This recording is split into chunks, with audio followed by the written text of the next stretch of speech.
Arrêt maladie pour les salariés du secteur privé ou public en France. Découvrez dans cette vidéo ce qui va changer pour votre indemnisation dans les mois à venir. Donc, que vous soyez salarié du secteur privé ou fonctionnaire, les nouvelles règles d'indemnisation en cas d'arrêt maladie risquent de peser lourdement sur vos portefeuilles et sur votre budget. Donc, aujourd'hui, en cas d'arrêt maladie, pour les salariés du secteur privé, la sécurité sociale indemnise les salariés à hauteur de 50% de leur salaire journalier, appelé salaire journalier de référence, avec un maximum de 53,31 € par jour, bien sûr. Pour les salaires jusqu'à 1,8 fois le SMIC, c'est le plafond. Sinon, c'est le salaire brut.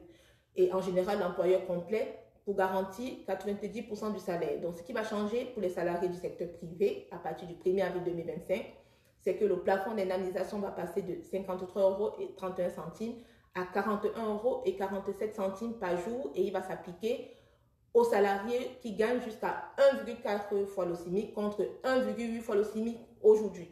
Donc, c'est une perte potentielle de 12 € par jour, soit 360 € brut par mois sur un arrêt long.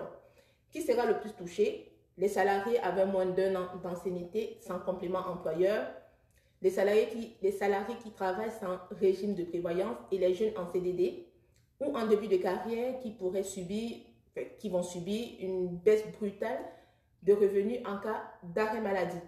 Donc, comme vous l'avez compris, cet abaissement-là va pénaliser, autant pour moi, les travailleurs les plus précaires, notamment ceux en arrêt maladie long et qui n'ont pas de prévoyance. Maintenant, qu'en est-il pour les employeurs, pour les entreprises? Ce plafonnement-là va aussi toucher les entreprises. Donc, ce n'est pas uniquement une perte sèche pour les salariés, mais ce sera aussi une charge supplémentaire pour les entreprises qui devront compenser davantage le salaire des salariés pour maintenir le salaire, bien sûr, parce que les entreprises le font déjà. Donc, l'entreprise aussi sera déstabilisée davantage parce qu'elle est déjà déstabilisée par l'absence d'un salarié en arrêt maladie, mais en plus, elle devra assumer un complément beaucoup plus important. Donc, c'est une double peine aussi pour les entreprises.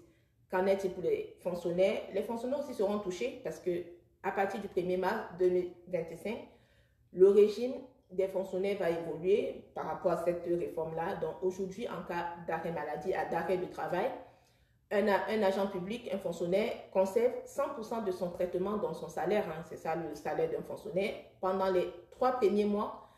Et à partir de mars 2025, la rémunération du fonctionnaire sera réduite à 90% de son salaire pendant les 3 premiers mois. Au lieu de 100%, ce sera 90%. Et après, à partir du 4e mois, le maintien à 50% du traitement reste inchangé. L'objectif de cette réforme pour le gouvernement sera d'économiser 900 millions d'euros sur une année complète.